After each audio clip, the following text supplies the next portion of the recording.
Howdy, and welcome to the arcade. I'm your host, the entire floor. Pac-Man has to be one of the most recognizable characters in all of gaming. Look at this. This isn't a slice taken out of a circle. Okay, this is Pac-Man. And for this, we can thank the limited but revolutionary computer programming technology of the late 70s, and a young game designer by the name of Toru Iwatani, who's known around the world for his role in the hit movie Pixels. Pac-Man's a bad guy? Pac-Man was loved by many, and was instantly cemented as a legend of the industry. So, naturally, Namco took the character and asked the animation studio Hanna-Barbera to make a cartoon out of it. This was actually, immensely groundbreaking because, to my knowledge, it was the first ever adaptation of a video game to television. It also beat out the first video game movie by 11 years. Cartoons definitely had a stronger start, that's for sure. Goomba! I didn't know anything about this show. I was completely unaware of its existence until I went poking around the Hanna-Barbera wiki. Speaking of, did you know that they made this silly-ass Godzilla cartoon? How about not one, but two Harlem Globetrotter shows? The show about the terrifying sentient Rubik's Cube? Or the Gary Coleman Show, starring Gary Coleman as not Gary Coleman? Okay, I think people know that one, but false advertising, man, okay? Oh, I don't have a transition to the next part of the video, so,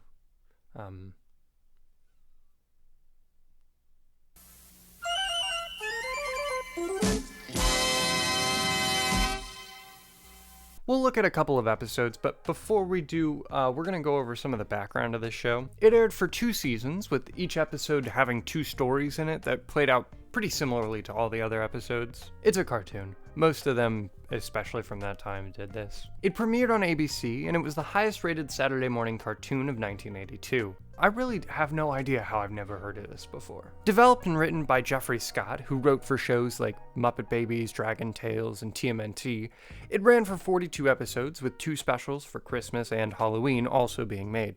I've got to mention a couple of things about this show that really stand out to me. Number 1, they had to make a show about Pac-Man.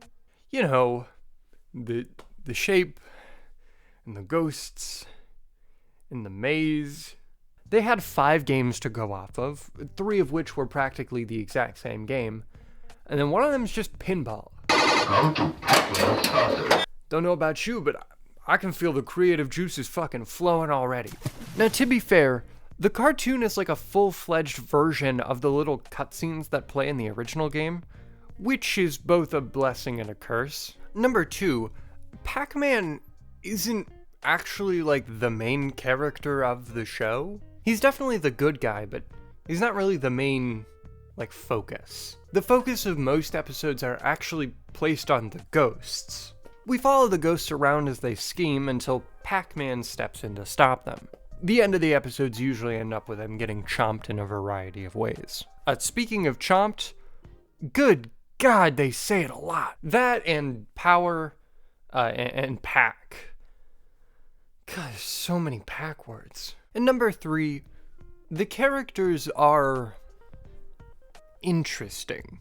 Pac-Man's become this middle-aged family man, which it kind of makes sense. After hours of eating pellets and chomping ghosts, of course he wants to go home to his wife and kick back on the couch. There's a brand new villain character, which, to my knowledge, has never appeared since this. He's really fucking weird, though, because he's just a whole-ass guy. He's 10 times taller than everyone else. He's like a human man. My guy can take 10 steps into Pac-Land to destroy the entire city, but still insists on sending the ghosts in? What the fuck are you doing, man? Speaking of the ghosts, why they goof up their personalities? One of the only things they had to go off of from the original games were the way that the ghosts behaved. But they didn't really follow that super well. They do have the personalities, they're just kind of switched around. Clyde is like Blinky, who's the leader of the group and also most aggressive. Blinky is like Inky, he's kind of dumb and a bit of a scaredy cat. Inky is just Clyde as the himbo. And then you have Sue from Miss Pac-Man, who just takes Pinky's entire identity of being the girl ghost. But she also uses her, like, patterns in her personality as, like, the calculated one, but never putting herself in harm's way. And that leaves Pinky. He's just a new guy. He's typically portrayed as the least intelligent and most submissive ghost. Okay, we've talked enough. Let's just cut over to the voiceover. Each episode is pretty similar to each other, so I'm just gonna go over one in detail and then make some notes about others afterwards. But first, for my favorite part of these cartoon videos, let's talk about the intro. It's not great. You get the melody playing in the background with an almost demonic voice saying Pac-Man, chiming in a couple times. The visuals are pretty standard, but I do like these title cards. There's something so simple about them. It's very classic looking. There is a difference between the Season 1 and Season 2 openings. The little outburst from Mesmeron from the first one was cut. This makes the second one a bit cleaner, but the ending is pretty choppy. Alright, to get a feel for the show, I'm gonna narrate the first episode. We start out with an introduction to the town as the resident ghost monsters terrorize Pac-Man, and only Pac-Man, in an attempt to chomp him. Chomping in this show is kinda weird. The rules are pretty odd.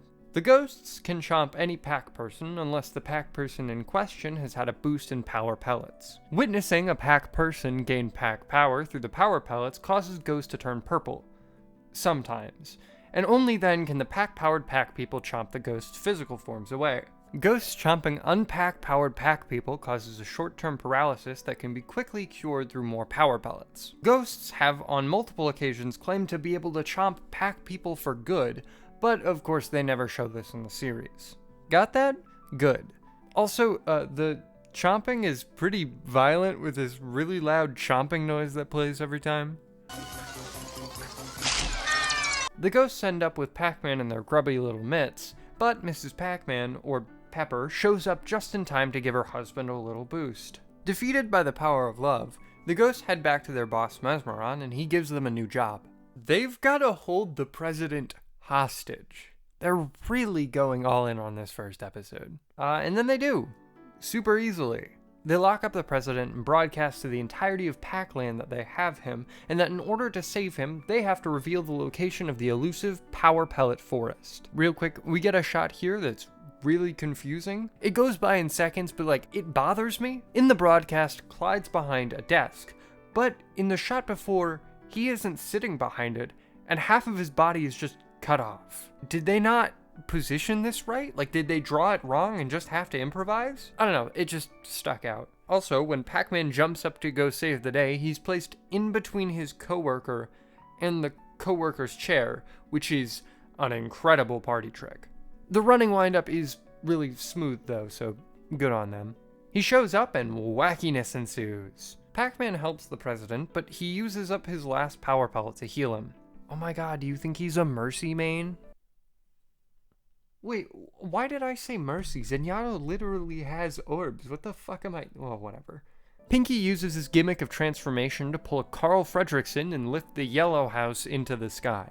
Left with no choice, Pac-Man has to reveal the location of the forest. But, not to worry, Pac-Man hits Mesmeron with a good old lie and sends them to a fake forest where the entire population is just there to eat the tall, tall man. They boost up, chomp the ghosts, and the lovebirds walk off into the sunset. There's a few recurring characters that don't show up in that first story, like the Garfield and ODS characters Sourpuss and Chomp Chomp. If an episode is a bit less focused on the ghosts, all the extra time will most likely be taken up by their shenanigans. PJ and Super Pac are two other recurring characters that don't really show up until Season 2. They do a lot with the stories in this series. There's one where the ghosts go back to medieval times, one where Mesmeron summons a mummy or creates Dracula. There's a werewolf Pac-Man episode, a futuristic time-traveling episode. Yeah, no, there's quite a bit. I also want to talk about some little production quirks that I noticed. I mentioned a couple from the episode earlier, but I skipped over this shot of a cell sliding in for a chomp. The episode titled The Day the Forest Disappeared has a couple, with another visual cell fresh off the press. There's also this moment when the Pac military Pac powers up. Whoa, okay. The power effect is clipping over Pac-Man despite him being closer to the foreground. In this episode, the ghost's colors change to yellow as they roll down this structure. The ghost colors are often very inconsistent. Like I said earlier, sometimes when Pac-Man gets his Pac power, they change to purple, and then sometimes they just don't. And by the way, this isn't me complaining about it.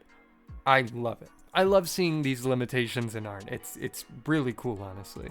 It's kind of a way for me to step into the shoes of the people behind a project. It's like hearing some background noise in a song recording.